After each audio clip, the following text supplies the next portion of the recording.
Hello, Internet. Long time no see. I'm just over here at my place in Peru in the high jungle on another gorgeous night, enjoying the brisk night air. And I wanted to talk a little bit about integration, that delightful thing that nobody likes to do, but is very necessary for everybody's process in and outside of the medicine space. Whether it's with ayahuasca, whether it's through therapeutic intervention, or anytime you come into contact with some really precious information that you know that if utilized will benefit you in your life, whether it's through a transformation of personality, whether it's through acquiring a skill or whatever it is. I mean, integration is a very broad subject. What is integration? It's taking the valuable piece of information that you may have received inside of ceremonial insights, or like the other things we talked about, the therapy routes, or a good conversation with a friend, even something could come from that as well. And you're taking that information and you're weaving it into the fabric of your everyday reality, so that, for instance, if you're trying to get over an addiction, it's finding something to substitute it with, be it exercise or something that's productive. Just as an example, integration is going to show itself differently for each and every person because not everybody is the same.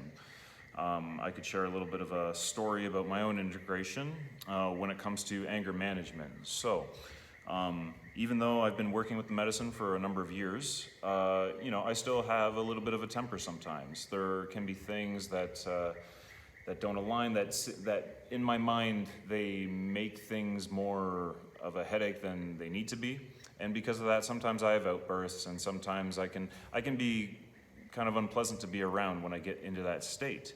But the reason that I'm making this video is because I discovered a little bit of a useful set of questions to ask yourself during the day, during integration. So obviously, there's been this boom of people who are providing help via counseling work, via integration therapy and all that stuff. The people who are doing that stuff the right way, I believe there's a lot of benefit to it.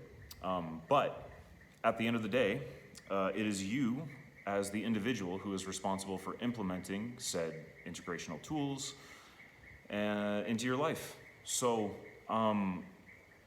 when I work with people, the focal point of what I'm trying to do is to empower them. Empower the people that I work with, to show them that they don't need to be reliant on anyone or anything in order to be able to have what it is that they want out of life. Which is why I want to share these questions with you. So the questions are, what am I thinking? What am I feeling? And what am I doing? They sound pretty basic, don't they? It's kind of embarrassing that it's like, I have all this amazing information to share with you. No. It's not supposed to be like groundbreaking or anything like that, but it is, they are questions that should be asked in almost like a meditative format in just everyday activities during the day. So with the earlier example I gave with my anger, if I ask those questions, what am I doing? What am I feeling? And what am I thinking? Immediately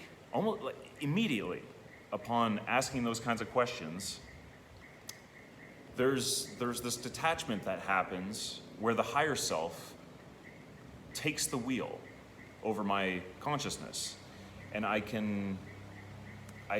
it gives me a lot more room to be able to be a little bit more reflective and actually pay attention to my emotions. What's triggering it, and why is it triggering it? And it's just a tool that makes it easier to navigate inside of conscious reality with a bit more ease, as it were. So I wanted to share these things with you because if they're helping me, they gotta be useful to other people. Like I said, everybody's integration process is gonna be unique to them. It's gonna be different for everybody. But if you're really looking to give yourself some power, give yourself some chutzpah, and take the burden of responsibility off of other people to give you the answer that you're probably seeking, which inevitably is going to come from yourself. Even when you're seeking counseling from people like them, the therapists and whatnot, or somebody like me, practicing inside of the curanderismo space, at the end of the day, you're gonna want to be the one who's in control, because you are. You already know this. That's why anyway. So the questions, just practice it and watch the results that it yields. It might seem mild at first, but then it'll get even more, the results will yield with time. What am I thinking? What am I feeling? What am I doing? Right? So, and just hear me out on this. I know they sound very basic, and I don't want to sound like I'm talking in circles, but watch what happens to your daily reality. For me, the experience is, I wouldn't say it's psychedelic. It's just, it kicks my consciousness up a notch.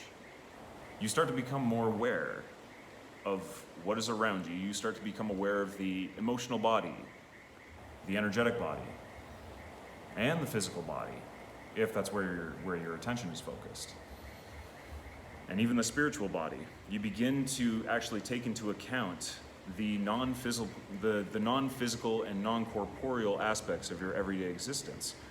And this is really interesting because we live in a culture where distraction is abound everywhere, especially with this little device that I'm speaking to you through. Pornography, junk food, movies, those things I guess all have their place in certain situations, but I mean, the culture that we live in now, it's dependent on attention.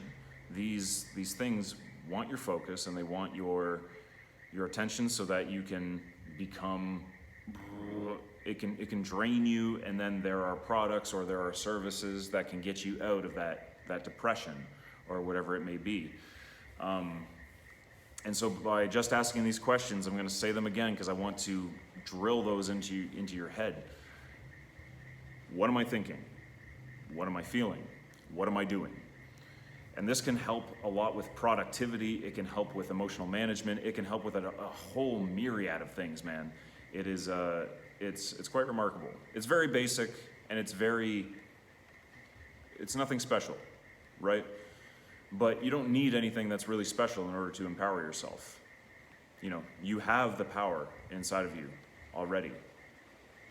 Anyway, I just thought some of you guys might get a kick out of that, or some of you might find it useful. If even one person who watches this finds it useful, then mission accomplished, you know. Again, it's nothing super extravagant, but the power of your consciousness dictates your reality. And if you have the tools inside of well, I mean, they're not in your hand, they're up here, of being able to ask those kinds of things, you can change your reality, and you will change your reality. And if you don't believe me, try for yourself, and let me know how it goes. Okay, guys, just thought I'd share that. Peace out.